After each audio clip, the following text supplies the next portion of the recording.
আয়তিৰ উৰুলিৰে মুখৰিত বাণিজ্য চহৰ তিনিচুকীয়া।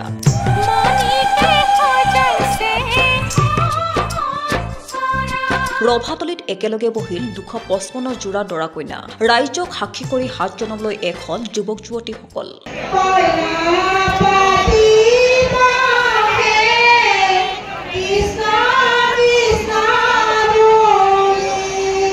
ৰাজ্যত বহু সময়ত আৰ্থিক অসুবিধাৰ বাবে লোকসকলে বিবাহৰ নীতি নিয়মসমূহ কৰিব নোৱাৰে। তেনে লোকসকলৰ কথা চিন্তা কৰিয়ে আজি উত্তৰ পূৰ্বাঞ্চলৰ লোককল্যাণ সমিতি, জনকল্যাণ সংস্থান আৰু ৰাজস্থানৰ জয়পুৰ আৰু তিনিচুকীয়া জিলাৰ বিবাহ সমিতিৰ উদ্যোগত তিনিচুকীয়াৰ শ্ৰী শ্ৰী শিৱধাম মন্দিৰত সামূহিক বিবাহ অনুষ্ঠান অনুষ্ঠিত কৰা হয়। ৰাজ্যৰ বিভিন্ন প্ৰান্তৰ পৰা অহা 255 জোৰা দৰা কইনাই একেলগে বহিল হোমৰ গুৰিত। उसके बाद आपके पास हवन सामग्री है, सब लोग हवन करेंगे। বিবাহ অনুষ্ঠানৰ লগত সংগতি ৰাখি তিনিচুকীয়াৰ দেৱীপুখুৰীৰ পৰা শ্ৰী শ্ৰী শিৱধাম মন্দিৰলৈ এক বিশাল কলহ যাত্ৰা বাহিৰ কৰা হয়। ঐতিহাসিক শিৱধাম মন্দিৰৰ চৌপাশ আৰতিৰ উৰুলিৰে মুখৰিত হৈ পৰে।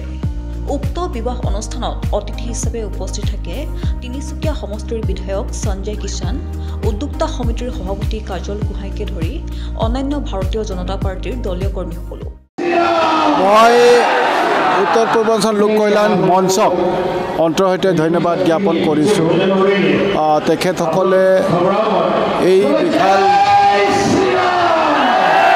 আয়োজনৰ জৰিয়তে প্ৰায় 250তকৈ অধিক জোৰা বিয়া যে একেলগতে সমাপন্ন কৰিছে। উত্তৰ পূৰ্বাঞ্চল লোক কল্যাণ সমিতি, জনকল্যাণ সংস্থা, তিনিচুকীয়া বিবাহ সমিতি উদ্যোগত 255 গৰাকীক জোৰাক আমি সামূহিক বিবাহত আজি অংশগ্ৰহণ কৰিছে।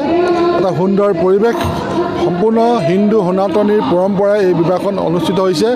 পুৱা ভাগত এটা আকৰ্ষণীয় আছিল যে কলযাত্ৰা, যিটো আমি পানী তুলিবলৈ যাওঁ বুলি কওঁ, সেই কলযাত্ৰাত হাজাৰ হাজাৰ মহিলাই অংশগ্ৰহণ কৰিছিল আৰু সুন্দৰ এটা পৰিৱেশ হৈছিল। দেৱীপুখুৰীৰ পৰা অনুষ্ঠিত হোৱা কলযাত্ৰাত আমি শিৱধামলৈ আহিলোঁ।